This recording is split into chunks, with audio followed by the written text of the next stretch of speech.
بسم اللہ الرحمن الرحیم الحمد للہ رب العالمین والصلاة والسلام علی سیدنا و مولانا محمد وعلی آل سیدنا و مولانا محمد وبارک وسلم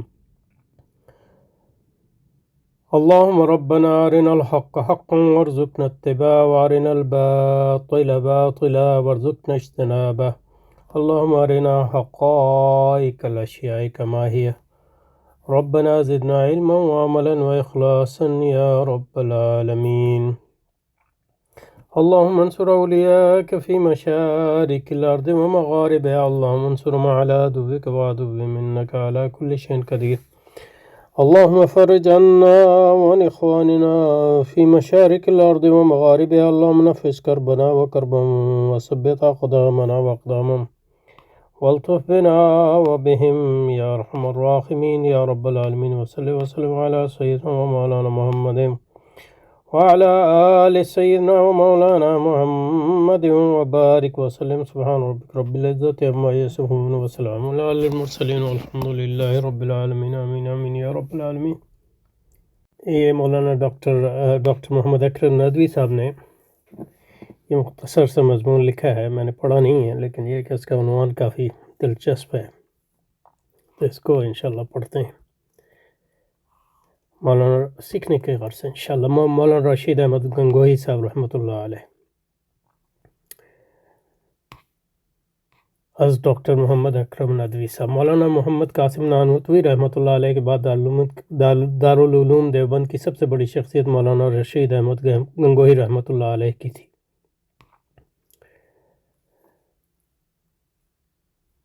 آپ فلسفے کے سخت مخالف تھے۔ یہ یعنی مجھے حالانکہ بچپن میں بہت پڑھا دیوبند کے بارے میں، مولانا قاسم کے بارے میں زیادہ، لیکن مولانا رشید صاحب کے بارے میں بھی، لیکن یہ چیز کبھی نظر سے نہیں گزری، یا گزری بھی ہو تو یاد نہیں ہے۔ تو یہ کافی دلچسپ بات ہے کہ مطلب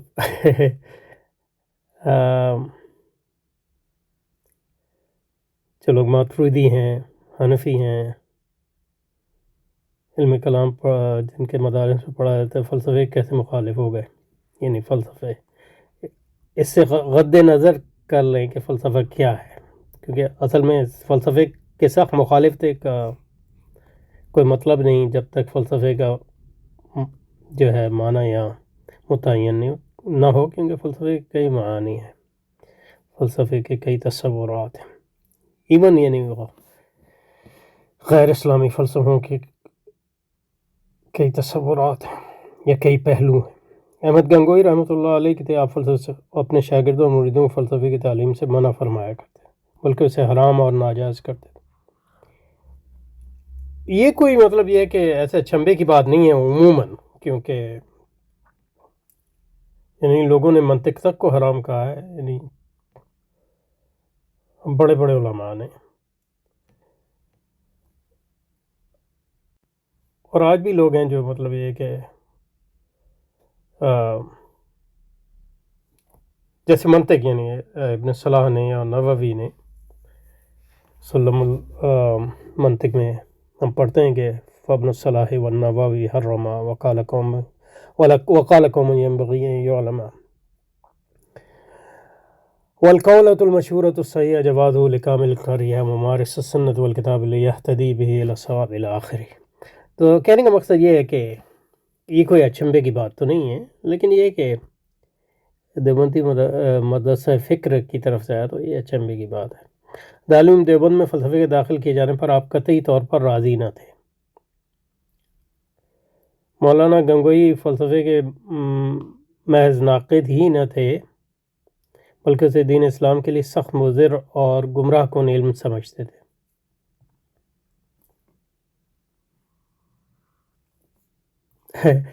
وہ ٹھیک ہے، تب بھی تو مطلب یہ ہے کہ پڑھنا تو یعنی اس طرح تو پڑھنا اور بھی لازم ہو گیا کم از کم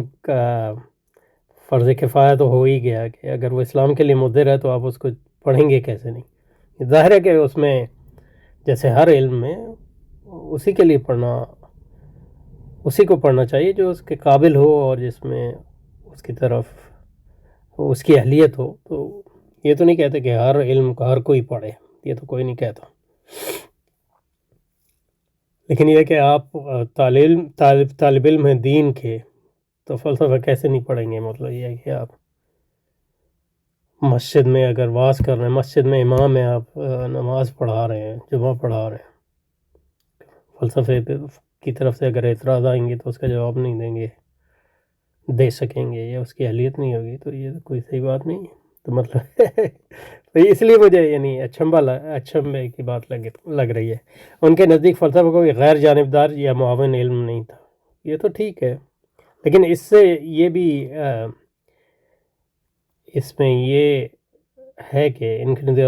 فلسفہ تو کوئی غیر جانبدار یا معاون علم نہیں ہے، یعنی مطلب یہ ہے کہ فلسفہ منطق کی طرح نہیں ہے، اس میں کوئی شک۔ اور ایون منطق کے بارے میں کہنا کہ وہ غیر جانبدار علم ہے اتنا آسان نہیں ہے، لیکن یہ ظاہر فلسفہ جو ہے نحو اور صرف کی طرح کا کوئی علم نہیں ہے، جو آلاتی علم نہیں ہے، یا ریاضی کی طرح کا کوئی علم نہیں ہے۔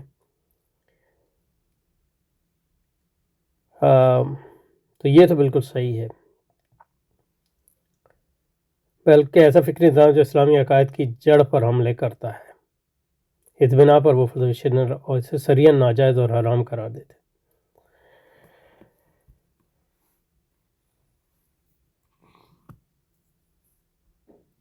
تو اس طرح تو مطلب یہ ہے کہ عیسائیت کو بھی پڑھنا حرام، یہودیت کو بھی پڑھنا حرام، ہندو مت کو بھی پڑھنا حرام تو پھر ان کا جواب کیسے دیں گے؟ تو اس لیے یعنی دلیل ابھی یعنی یہ تو صرف ان کا بیان۔ دوسرا یہ ہے کہ فلسفہ ہے کیا؟ اس میں ایسا ہی لگ رہا ہے کہ فلسفے سے ان کی مراد وہ ہے فلسفہ ہے جو ہمارے ہاں پڑھایا جاتا ہے، تو وہ بنیادی طور پہ یونانی فلسفہ ہے،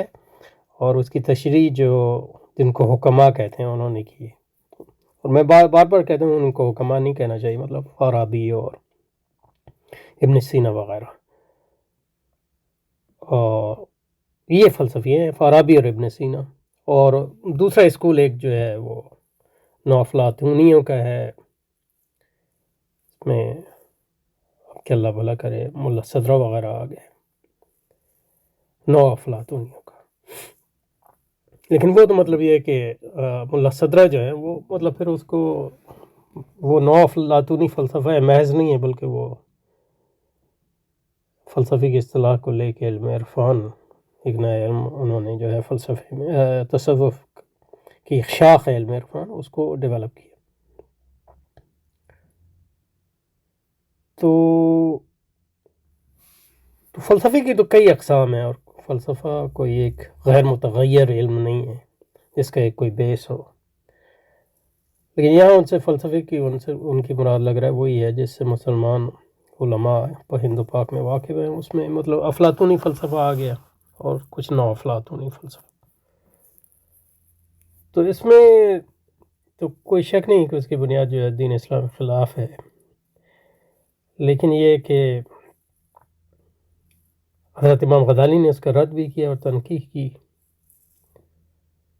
تو اس کو تو پڑھنا ہی چاہیے یعنی یہ کہنا یعنی ابن سینا کو بھی نہ پڑھیں تو امام غزالی کے مقاصد اور تحفہ کو تو پڑھنا ہی چاہیے، اور اگر اس کو نہیں پڑھیں گے تو اس کا جواب کیسے دیں گے؟ یعنی غض نظر کہ اس کے کوئی اور فوائد ہوں کہ نہ ہوں، میرے خیال میں تو اس کے کئی اور فوائد ہیں اور کئی اور ضرورتیں بھی ہیں۔ مثلا یہ کہ ہمارے جو علم کلام کی اصطلاحات ہیں وہ ساری اسی سے آئی ہیں، تو اگر فلسفے کا کسی کو علم نہ ہو تو علم کلام صحیح سے سمجھ نہیں سکتے علم کلام کی کتابیں آپ۔ اس لیے مطلب یہ کہ جدید جو حنبلی ہمارے سعودیہ کے حنبلی ہیں جو جب وہ شیخ الاسلام ابن تیمیہ کی کتابیں پڑھتے ہیں، مطلب یہ کہ جو ان کے علم کلام پہ کتابیں ہیں جیسے ماردینیہ ہے یا دوسری کتابیں، تو علم کلام کی بنیادیں یعنی ایون جو ہمارے ہاں جو علم کلام کا رد لکھا گیا ہے وہ بھی علم کلام ہی ہے، یہ جیسے امام غزالی نے فلسفے کا رد لکھا تو وہ بھی فلسفہ ہی ہے سارا، اور یا امام ابن تیمیہ نے منطق کا رد لکھا تو وہ بھی ساری منطق ہے، یا امام ابن تیمیہ نے جو فلسفے کا رد لکھا یا علم کلام کا رد لکھا کون سی کتاب ان کی، اس کے کئی نام ہیں، اس کا نام ذہن سے مجھے اترا ہوا ہے، الجواب صحیح نہیں، ہاں وہ جو کتاب ہے در و تعارض العقل والنقل، تو وہ ساری مطلب فلسفہ و منطق کی کتاب ہے، حالانکہ فلسفہ و منطق کا رد بھی ہے، اس کا مطلب ہے ایک خاص قسم کی فلسفہ و منطق کا رد ہے۔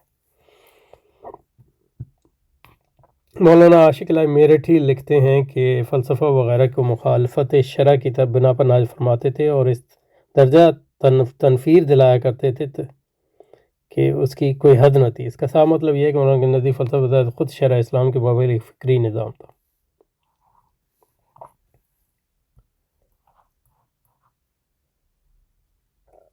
اب فلسفہ تو کوئی ایک چیز نہیں ہے، کئی فلسفے ہیں، یعنی آپ یہ کہہ سکتے ہیں کہ ارسطو کا فلسفہ شرع اسلام کے مقابلے ایک فکری نظام ہے، کہہ سکتے ہیں آپ، یا افلاطون کا فلسفہ، لیکن یہ کہ ایسے بھی فلسفے ہو سکتے ہیں جو شرع اسلام کے مقابل کوئی فکری نظام نہیں تھے، بلکہ شرع اسلام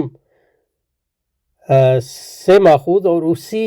سے روشنی حاصل کرتے ہوئے، مطلب ایسے فلسفے بھی ہیں، مطلب یہ ہے کہ چاہے آپ اس کی بھی تنقید کریں، لیکن ہر فلسفے کے بارے میں تو یہ نہیں کہہ سکتے کہ شرع اسلام کے مقابل ایک فکری نظام ہے۔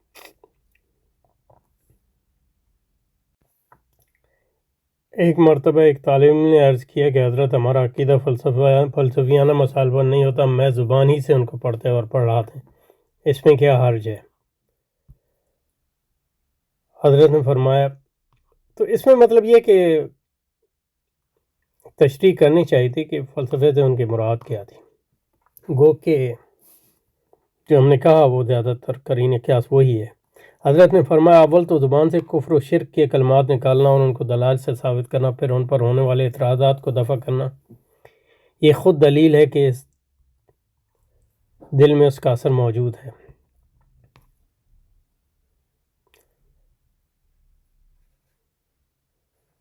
لیکن مطلب یہ کہ یہ تو اس کے حق میں یہ بات درست ہو سکتی ہے جس نے فلسفے کو ایجاد کیا، لیکن جب وہ فلسفہ موجود ہے اور دلائل بھی موجود ہیں تو پھر اعتراضات کو دفع کرنے والوں کی ایک جماعت تو ہونی چاہیے، فرض کفایہ تو ہو ہی گیا۔ تو مدرسوں میں پڑھانے کا تو یعنی نہ پڑھانے کا کوئی جواز سمجھ میں نہیں آیا ابھی تک، اور ظاہر ہے اس کا جواز کوئی ہے نہیں، لیکن یہ کہ کوشش کروں کہ ان کی جو دلیل اگر اس میں ہے تو اس کو سمجھ لیں، یہ خود دلیل ہے کہ دل میں اس کا اثر موجود ہے، اور اگر فی الفرض عقیدہ نہ بھی ہو تب بھی یہ حرام اور موجب غضب الہی ہے۔ مثال کے طور پہ اگر کوئی شخص تمہیں گدھا یا سور کہہ دے یا کوئی سخت گالی نکال دے تو ظاہر ہے کہ وہ یہ عقیدہ نہیں رکھتا کہ تم واقعی گدھے یا سور ہو، کہ میں زبان سے کہہ رہا ہے، مگر بتاؤ تو صحیح، کیا تمہیں اس پر غضب نہیں آئے، غصہ نہیں آئے گا؟ لیکن یہ مطلب قرآن پاک نے مطلب یہ ہے کہ نصارہ کے مثلاً اور مشرکین کے اقوال نقل کیے، اور اس پر تبصرہ بھی کیا کہ وہ ایسی سنگین بات ہے کہ اس سے جو ہے پہاڑ ریزہ ریزہ ہو جائیں،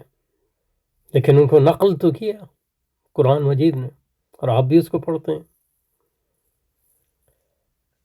پس اس طرح کفر شرک میں سمجھو کہ وہ بہرحال موجب غضب الہی ہیں، کیونکہ حق تعالیٰ کے ذات ایک حیادار مسلمان سے بڑھ کر بھی غیرت مند ہے۔ جب حق تعالیٰ نے خود کفار کے یعنی مطلب یہ ہے کہ ہمارے حضرت علامہ ددو صاحب فرماتے ہیں کہ سورہ یاسین میں جو ہے موت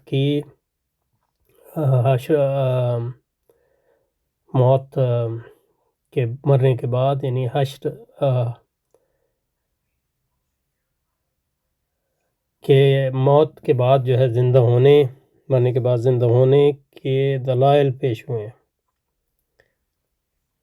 20 اعتراضات نقل کیے اور اس کے بارے میں دلائل دیے ہیں۔ اس طرح کفار کے اعتراضات جو ہیں قرآن بار بار نقل کرتا ہے،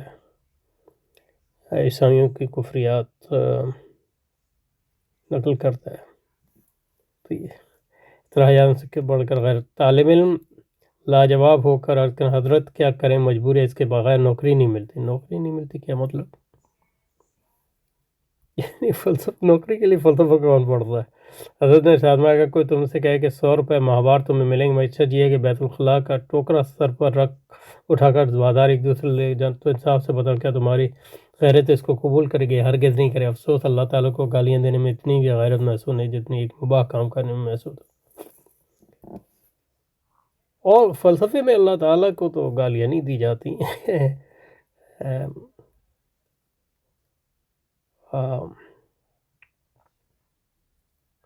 فلسفے کئی قسم کے ہیں. طالب علم لاجواب کے ساتھ ساتھ ہی دوسرے طلباء کے دل سے بھی ہمیشہ کے لیے عقلی علوم کی رغبت اور اجازت جاتی رہی. یعنی مطلب یہ کہ آپ عقلی علوم نہ پڑھیں، مطلب منطق نہ پڑھیں تو آپ اصول فقہ آپ کو کیسے آئے گی؟ اصول فقہ نہیں پڑھیں گے تو فقہ کیسے آئے گی؟ اور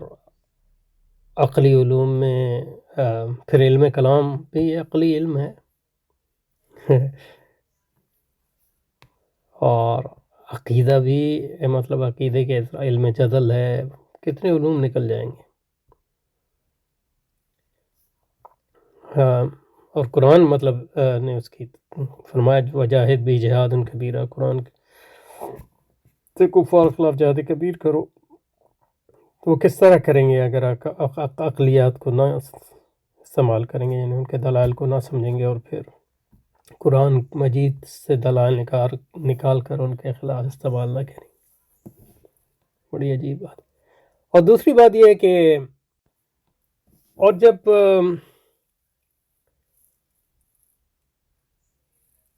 کفر موجود ہے تو کفر کا رد بھی جو ہے فرض ہو گیا، اور کفر کا رد کرنے کے لیے ان کے دلائل کو جاننا اور سمجھنا بھی ضروری ہو گیا. اچھا، مولانا گنگوہی موقع فلسفے میں کفر و شرک پر مبنی نظریات کو نہ صرف بیان کیا جاتا ہے بلکہ انہیں عقلی دلائل سے ثابت کرنے کی بھی کوشش کی جاتی. یعنی بنیادی طور پہ فلسفے میں کوئی ایسے کفر و شرک پر مبنی نظریات کو بیانی اور عقلی دلائل کے ساتھ ثابت کرنے کی کوشش کی جاتی ہے. یعنی قرآن مجید میں بھی کفر و شرک پر مبنی نظریات کو بیان کیا گیا اور ان کے دلائل بھی بیان کیے گئے اور ان کا جواب بھی دیا گیا. اس میں فرق کیا ہے؟ ان کے نزدیک کسی مسئلے کی بات ہرگز نہیں جاتی وہ زبان سے بھی کسی کفریہ تصورات ادا کرے. جیسے کہ میں نے کہا پھر تو یہ صرف فلسفے پہ لاگو نہیں ہوتا. یعنی آپ کسی مذہب کو نہیں پڑھ سکتے. تو اگر مذہب کو مسلمان نہیں جانیں گے دوسرے ادیان کو تو ان کو ان کے خلاف دلائل کس طرح پیش کریں گے، دعوت کس طرح دیں گے؟ اور مطلب یہ کہ فلسفے میں ایک ایسا کون سا کفر و شرک ہے جو دوسرے ادیان میں نہیں ہے؟ صرف یہ ہے کہ فلسفے کا جو منہاج ہے وہ الگ ہے. وہ اپنے تئیں عقل سے ثابت کرنے کی اس کو کوشش کرتے ہیں. اور فلسفے میں یہ ہے کہ ہر جو عقیدہ یا نظریہ فلسفے میں اس کے مخالف نظریہ بھی موجود ہے. تو اس لحاظ سے مطلب یہ ہے کہ فلسفہ تو مطلب یہ ہے کہ دوسرے باطل ادیان سے ان معنوں میں بہتر ہے کہ وہ آپ کو ہر نظریے کے لیے ایک دلیل دیتا ہے، تو اس میں آپ کے نظریات کے لیے بھی دلیل ملتی ہے. لیکن اس سے بڑھ کے مطلب یہ ہے کہ جب فلسفہ موجود ہے ایک ڈسپلن کے طور پہ اور اس کے نظریات بھی موجود ہیں، وہ موجود رہیں گے، آپ اس کو ختم نہیں کر سکتے. تو ان دلائل کو نہ جاننا تو مطلب یہ ہے کہ یہ ایک دینی کوتاہی یعنی فرض کفایہ سے گریز ہے اور یہ گناہ ہے بنیاد، چاہے اس کی نیت میں تعلیم تنقید یا نقل کی کیوں نہ. یہ عجیب ہے، مطلب بڑی عجیب بات ہے کہ اتنا بڑا فقیہ جو ہے دیوبندیوں کے اتنا بڑا عالم، اس کو بڑا اثر تھا. مطلب مولانا رشید احمد گنگوہی کا خاص طور پہ مولانا اشرف علی تھانوی وغیرہ پہ بڑا اثر تھا. یعنی مولانا اشرف علی تھانوی میلاد النبی وغیرہ ماننے کو جائز سمجھتے تھے، لیکن انہی کے اثر سے جو ہے تو اس لحاظ سے مطلب کافی سخت گیر آدمی ہیں. وہ ٹھیک ہے، لیکن اب اس درجے کے قوت استدلال، اب ایسا شخص کیسے بڑا عالم ہو گیا واللہ عالم۔ فقہ میں بھی آپ کو استدلال کی قوت ہونی چاہیے اگر فقیہ بننا چاہتے ہیں تو یہاں اب تک جو انہوں نے دلیل پیش کی ہے وہ کافی مطلب یہ ہے کہ افسوسناک لگ رہی ہے،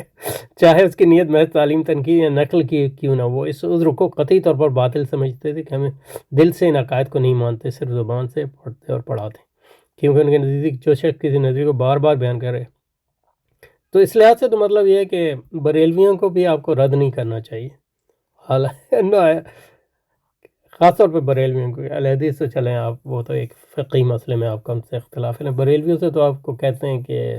عقیدے کا اختلاف ہے اور ان کے عقائد جو ہیں ان کو بدعت اور شرک تک پہنچاتے ہیں آپ حضرات، تو ان کے عقائد کو بھی نہیں پڑھنا چاہیے آپ کو۔ اور اگر یہ ہے تو ابن عربی کے بارے میں کیا خیال ہے؟ شاید وہ یہ ابن عربی کے بارے میں بھی سخت رویہ رکھتے ہوں کہ حضرت مولانا اشرف علی تھانوی مطلب ان کے بارے میں بھی یعنی عذر خواہی پیش کرتے ہیں، میرا خیال ہے اگر مجھے صحیح یاد ہے تو اس کے دلائل یاد کرے اور اس کے دفاع میں اس کا ذہن اور دل رفتہ رفتہ سے متاثر ہوئی ہوتا جائے، کیونکہ فلسفے میں جو ہے جب بھی دلیل ہوتی ہے تو دونوں یعنی دلیل حق میں بھی ہوتی ہے اور باطل میں بھی ہوتی ہے، یعنی اس کے خلاف بھی ہوتی ہے، کوئی بھی نظریہ ہو یعنی خدا موجود ہے کہ نہیں، اس کے حق میں بھی دلائل دیں گے اور اس کے خلاف بھی دلائل دیں گے، تو اس لحاظ سے مطلب یہ ہے کہ فلسفہ ایک لحاظ سے مطلب یہ ہے کہ اب ہندو مت آپ پڑھیں گے تو اس میں ہندو مت کے لیے دلیل ملے گی، عیسائیت کے لیے دلیل ملے گی، لیکن فلسفے میں یہ ہے کہ کسی بھی فلسفی کو پڑھیں تو اس کے حق میں بھی دلائل ملیں گے اور اس کے خلاف بھی، تو اس لحاظ سے مطلب عمومی فلسفے کا جو ایک فائدہ ہوتا ہے وہ ذہنی ٹریننگ جو ہے، یعنی منطق سے بھی زیادہ، کیونکہ منطق ایک مجرد علم ہے، لیکن آپ فلسفیانہ مسائل میں اس مجرد علم کو یعنی استعمال کرتے ہیں، استعمال کی ٹریننگ کرتے ہیں، تو ایک لحاظ سے مطلب فلسفہ جو ہے اپلائیڈ لاجک بھی ہے۔ بہرحال اور اب مطلب یہ ہے کہ مغرب جو ہے اس کی ساری بنیادی فلسفہ ہے، تو آپ اس کو مغربی اور مغرب کا جو ہے عالمی غلبہ ہے، اور یہ تو ہمارے بس میں ہی نہیں ہے کہ آپ اس کو روکیں کہ ان کے علوم نہ پڑھائے جائیں، تو اگر ہم ان کے علوم کو اور ان کے ثقافت و مذہب اور تہذیب کو سمجھنا چاہیں تو فلسفے کے بغیر کیسے سمجھیں گے؟ اس لیے وہ کہتے تھے کہ زبان سے کفر کہنا بھی اللہ تعالیٰ کے غضب کو دعوت دینے کا مطلب، خواہ دل میں اس کے دعوے کا انکار ہی نہ کیا جائے۔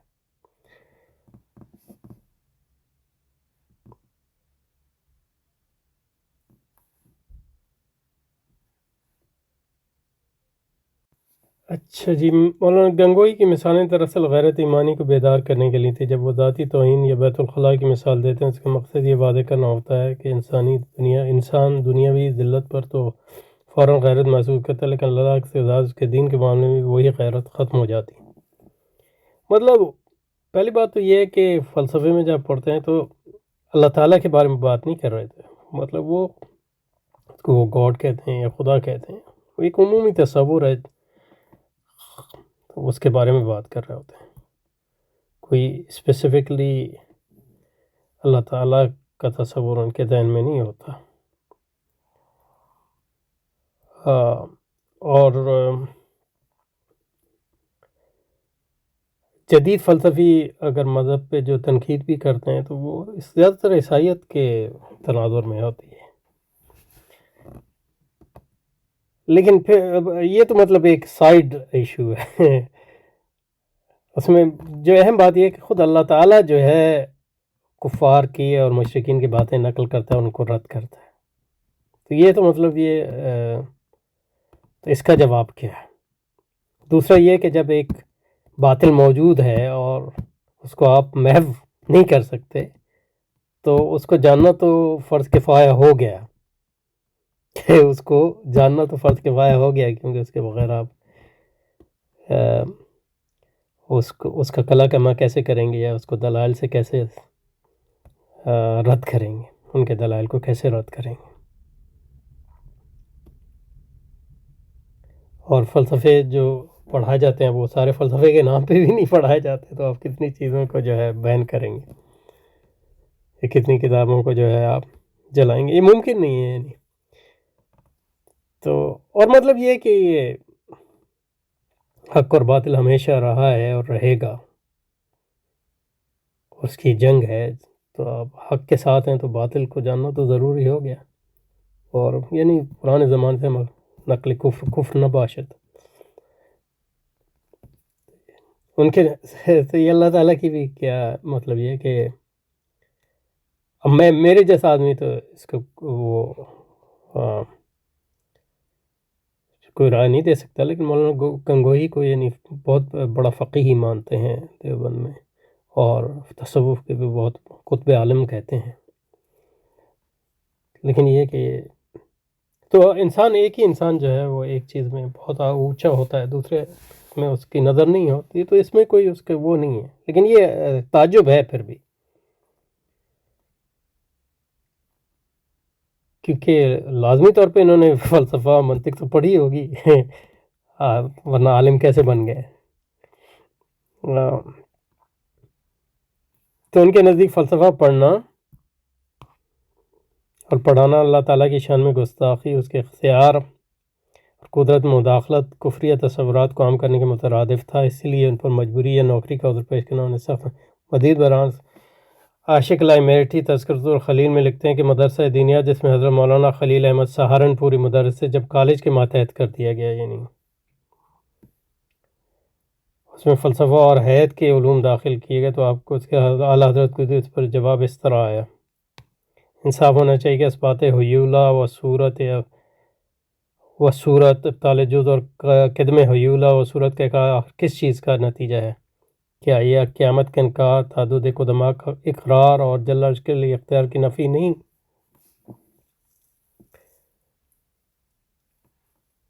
یعنی اس میں جو ہے اب دیکھیں نا، اس میں بہت سی چیزیں ہیں، مطلب اثبات حیولت اور صورت اور ابطال جز وغیرہ کا تو یعنی براہ راست ہمارے عقیدے سے کوئی تعلق نہیں۔ قدم حیولہ ٹھیک ہے، لیکن اس سے قدم سے مراد کیا ہے؟ قیامت کا انکار، تو قیامت کا انکار صرف فلسفی تو نہیں کرتے، کفار بھی کرتے تھے، اور وہ بھی دلیل دیتے تھے، وہی تعدد قدماء۔ ہر فلسفہ تو تعدد قدماء کا قائل نہیں ہے کہ اختیار کی نفی، ہر فلسفی تو یہ نفی نہیں کرتا، اور نہ ہر فلسفی ہے۔ تو کہنے کا مقصد یہ ہے کہ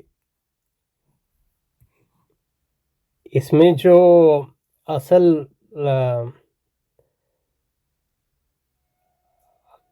جو مسئلہ ہے وہ عقائد ہیں، نہ کہ فلسفہ، یا اگر فلسفہ ہے بھی تو وہ عقائد کے طور پہ نہیں ہے بلکہ اس کے منہاج کے طور پہ۔ لیکن ان دونوں چیزوں کا آپ کو ادراک نہیں ہو سکتا جب تک آپ فلسفہ نہ پڑھیں اور بنیادی منطق نہ پڑھیں اور عقلی علوم نہ پڑھیں۔ اب اس کا کیا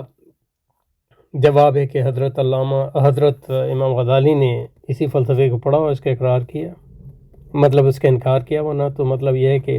بڑے بڑے علماء جو ہے اس کی تعویلیں کر رہے تھے۔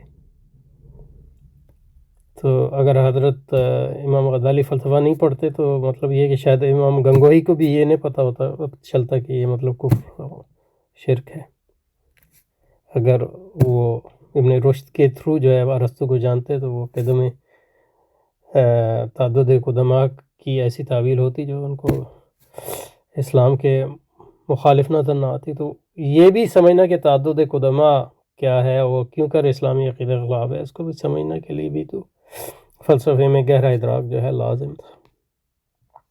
بہرحال ان فاسد عقائد کو منہ سے نکالنا موجب ظلمت، پھر دلائل کے ذریعے انہیں ثابت کر کے طلباء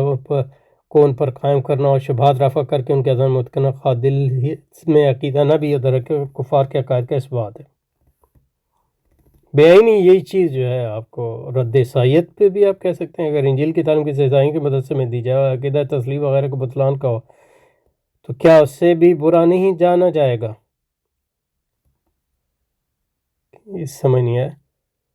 اگر انجیل کی تعلیم کسی عیسائیوں کے مدرسے میں دی جائے اور عقیدہ تثلیث وغیرہ کے بطلان کا ہو، کیا اس سے بھی پرانی یہ سمجھ نہیں، یہ بالکل غلط محض ہیلا علیحدہ، اس میں نوکری کو جائز نہیں سمجھتا کہ اس خصی بالکل خرچ ہیں، وہ فلسفی بنیادی نظریات جیسے قدم اعلیٰ کو صحیح کفر سمجھتے تھے۔ ان کے نزدیک ان عقائد کو زبان پر لانا اور دلائل کے ساتھ ثابت کرنا اور طلبہ کے ذہنوں میں بٹھانا خواہ بظاہر رد کے عنوان سے کیوں نہ در حقیقت کفار کے عقائد کی ترویج ہے۔ اس لیے وہ اسے ایسے تعلیم ایسی نوکری بھی جائز ہے جس میں فلسفہ یا کفریات نظریات کو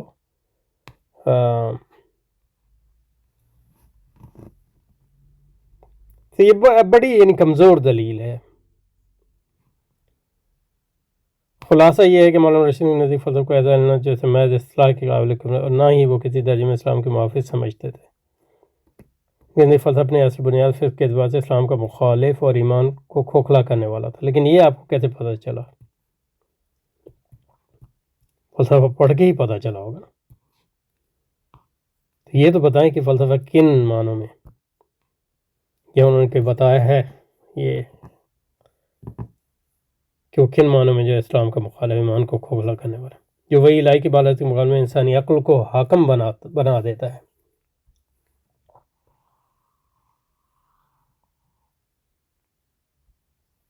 یہ منہاج کا ہو گیا، اس میں یہ منہاج ہے فلسفے کا کہ وہ عقل کی بنیاد پہ کہتا ہے کہ مطلب، تو اب اس منہاج کو آپ کیسے رد کریں گے؟ اور اس منہاج کو جو ہے، اس منہاج کا کوئی تعلق اسپیسیفک عقائد سے نہیں ہے۔ اس منہاج کو مانتے ہوئے فلسفیوں نے خدا کا اقرار بھی کیا ہے اور انکار بھی کیا ہے، لیکن اس منہاج کو آپ رد کیسے کریں گے؟ تو اس منہاج کے بارے میں غزالی کی ایک رائے ہے، ابن رشد کی ایک رائے ہے، ابن تیمیہ کی ایک رائے ہے، لیکن یہ کہ اس منہاج کو آپ ایویلیویٹ ہی نہیں کر سکتے بغیر اس کے کہ آپ فلسفہ جس لمحے آپ اس منہاج کو جو ہے ایویلیویٹ کرنے کی کوشش کریں گے، آپ خود فلسفہ کر رہے ہیں، کیونکہ فلسفہ جو ہے صرف عقائد کا نام نہیں ہے بلکہ منہاج کا بھی نام ہے۔ اس بنا پر اللہ تعالیٰ کی ذات صفات، تقدیر، معاد اور دیگر بنیادی عقائد میں شکوک، تاویلات فاسدہ اور انحراف پیدا کرتا ہے۔ پھر کلام کو کیا کہیں گے آپ؟ وہ تو علم اسلامی ہے، اس کو تو کوئی نہیں کہہ سکتا کہ مطلب وہ یونانیوں سے آیا علم کلام۔ علم کلام کا مقصد جو ہے اسلامی عقائد کا اثبات عقل کی بنیاد پہ اور ان کا دفاع شکوک و شبہات کے عقل کی بنیاد پہ۔ اس لیے وہ فلسفے کو محض ایک علمی اختلاف کا موضوع نہیں سمجھتے بلکہ دین ایمان کی ایک سنگین خطرہ قرار دیتے۔ کہ یہ جسم کی بنیادی باطل عقائد، کفری نظریات اور غیر اسلامی تصورات پر قائم سے نہ پڑھا جا سکتا ہے، نہ پڑھایا جا سکتا ہے۔ چاہے اس کا عنوان تنقید یا تحقیق، وہ اس بات کے قائل تھے کہ ایسے علوم کا دینی ماحول میں داخل ہونا رفتہ رفتہ طلبہ کے دان میں زہر کھول دیتا۔ یعنی تاریخ بھی ہماری اس کے خلاف گواہی دے رہی ہے کہ ہمارے علماء نے جو ہے ہمیشہ فلسفہ بھی پڑھا ہے۔ 99% علماء یعنی بر صغیر میں تو اب اہل حدیث کا مجھے نہیں پتہ، لیکن مدارس سے دیوبندی، بریلوی، شیعہ بھی سارے فلسفہ پڑھتے پڑھاتے ہیں، منطق پڑھتے پڑھاتے ہیں، علم کلام پڑھتے پڑھاتے ہیں۔ تو ایسا تو کوئی نہیں ہوا۔ اور یونیورسٹیز وغیرہ میں مطلب یہ فلسفہ جو ہے ایک شعبہ ہے، وہ عموماً نہیں پڑھایا جاتا، لیکن کفر شرک ویسے ہی پھیل رہا ہے فلسفے کے بغیر، یعنی جس کو آپ فلسفہ جس کا نام لے رہے ہیں۔ تو اس سے یہ بھی پتہ چلتا ہے کہ جو موجودہ گمراہی ہے اس کی نوعیت بھی حضرت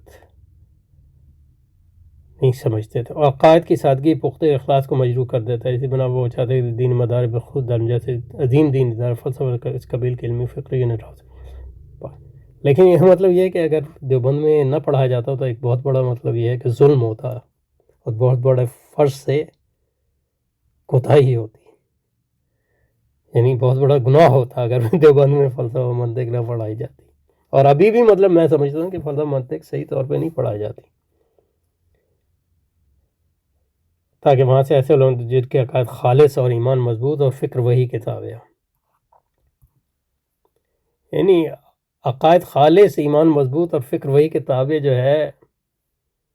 ایسے تو نہیں ہوتا کہ آپ ان کو جو ہے ایک چھوئی موئی کا وہ بنا کے اس میں رکھیں. خالص عقیدہ، مضبوط عقیدہ جو ہے، یعنی مطلب یہ ہے کہ بعد مخالف سے نہ گھبرا کاب یہ تو چلتی ہے تجھے اونچا اڑا. یعنی مطلب یہ ہے کہ جو پیڑے کھاتے تھے، علامہ اقبال نے کیا کہا ہے، تماچے کھاتے تھے یا اس قسم کے یعنی جو وہ بن کے گوہر نکلے. اور بات جو مطلب آپ کیسے سیکھیں گے مطلب تیرنا اگر مطلب یعنی آپ کہہ رہے ہیں خالص تیرنا سیکھیں گے یعنی اوشن کی گندگیوں سے بچ کر. یہ عجیب و غریب چیز یہ وہ کسی وقتی جوش، ذاتی متوجہ، جذباتی رسم نہیں ہرگز، بلکہ گہرے دینی شعور، وسیع علمی بصیرت اور عقل وقت پر معنی ایک سوچا سمجھا اصولی موقع. کم از کم جو حضرت علامہ ڈاکٹر ندوی صاحب کی تحریر سے اب تک جائے، اس میں نہیں لگتا کہ یہ کوئی گہرے دینی شعور اور وسیع علمی بصیرت اور منہج سے وابستگی، کہ ہمارے اکابر نے ہمیشہ فلسفہ پڑھا، چاہے وہ غزالی ہوں یا ابن تیمیہ ہوں، اور اس کا رد کیا. اور کون سے اکابر ہیں آپ کے؟ باقلانی، رازی ہمارے اکابر نہیں ہیں. اشعری، عجیب بات ہے. یہ موقع کسی وقتی جوش. اچھا، مولانا رشید کس کی، اس لیے مطلب یہ ہے کہ مولانا اللہ ان کو جزائے خیر دے، یعنی مجھے بعض اوقات یہ نہیں سنتے ہیں علماء جن کو سمجھتے ہیں ان کی باتیں. آپ نے حضرت مولانا طارق جمیل صاحب کی بات سن رہا تھا، ایک بات کہہ رہے تھے میرے بس میں ہوتا تو لوگوں کو عربی سکھاتا، یہ اصول فقہ اور یہ منطق وغیرہ جو ہے اس کی کوئی ضرورت نہیں، اس قسم کی کوئی بات ہونے کی. تو ایسے بھی لوگ کہتے ہیں اصول یعنی پہلے منطق کے بارے میں بھی لوگوں نے کہا، یعنی اولاً کوئی چیز آتی ہے تو اس کے بارے میں لوگوں کا رد عمل یعنی کنسرویٹو ہوتا ہے اس میں، ٹھیک ہے. اور بعض لوگ جیسے امام زکریا نووی اور ابن صلاح، ان لوگوں نے منطق کو بھی یعنی حرام کہا. تو یہ شروع میں یعنی سیوطی جیسا عالم منطق، لیکن سیوطی کا یہ ہے کہ وہ ابن تیمیہ کی طرح یعنی وہ منطق کی مخالفت بھی منطق ہی کی بنیاد پہ کرتے ہیں، اس لیے انہوں نے تلخیص کی رد علی المنطقین کی. بہرحال مولانا رشید احمد گنگی نے فلسفے کی مخالفت اس لیے نہیں کی کہ وہ عقل یا غور و فکر کے مخالف تھے، بلکہ اس لیے کہ وہ ایسے عقل کی مخالف تھے جو وحی سے آزاد. تو اس میں بات وہی ہوگی تصور عقل کیا ہے آپ کا، ٹھیک ہے نا. تو ایک عقل کوئی ایک چیز نہیں ہے، عقل کے کئی تصورات ہیں. تو صحیح عقل کا صحیح تصور کیا ہے، اور عقل کی صحیح نوعیت کیا ہے، عقل کی صحیح ایسنس کیا ہے، جوہر کیا ہے. تو یہ خود ایک بحث ہے، لیکن اس بحث میں آپ پڑھ نہیں سکتے بغیر فلسفے سے ڈیل کیے. اور فلسفے سے کیسے ڈیل کریں گے اگر اس کو جانیں گے نہیں. یہ بات کہ نظر میں دین کا تحفظ، ایمان کے ساتھ عقائد اسلام کی خالص صورت کی حفاظت، ہر چیز کو مقدر، ان تمام چیزوں کے لیے ایک مستقل شدید خطر ہے. اس حساب سے مدد انہوں نے فلسفے کی سختی سے شر کی بچانے کی بھرپور کوشش فرمائی. تو یہ مطلب یہ ہے کہ بڑی عجیب و غریب بات ہے. یعنی یہ میں نہیں کہہ رہا کہ اصل ایمان جو ہے اس کی تربیت تو ویسی ہی ہوتی ہے جو ہمارے صوفیہ کا منہج ہے، وہ دل. لیکن یہ کہ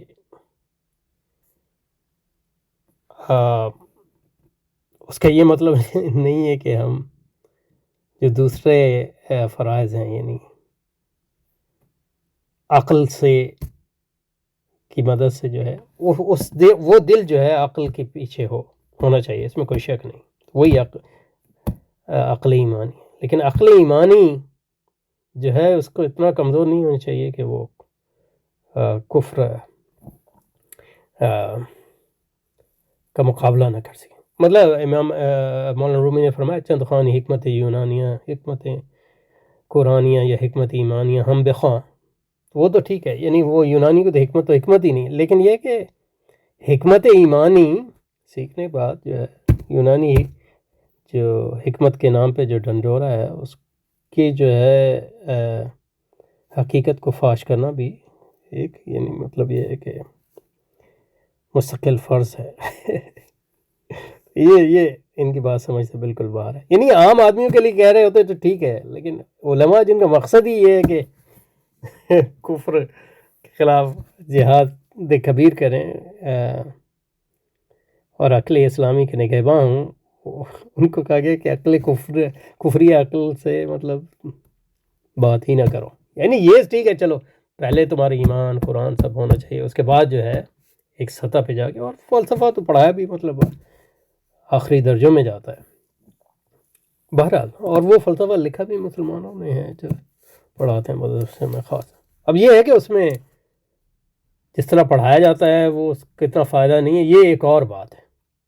یعنی امام غزالی کے مقاصد ہی نہیں پڑھائی جاتی یا ان کی تحافہ نہیں پڑھائی جاتی، تو یہ ایک مطلب سوچنے کا مقام ہے، لیکن یہ کہ یہ کہنا کہ فلسفہ ہی پڑھنا چاہیے کہ وہ کفر شرک میں مبنی ہے، یہ عجیب و غریب بات۔ سبحانک اللہم و بحمدک، نشہد ان لا الہ الا انت، نستغفرک و نتوب الیک، وصلی وسلم علی سیدنا محمد وعلی آلہ وصحبہ وازواجہ وذریتہ اجمعین برحمتک یا ارحم الراحمین، آمین آمین یا رب العالمین۔ صلی اللہ تعالی علی خلق محمد وآلہ وصحبہ اجمعین۔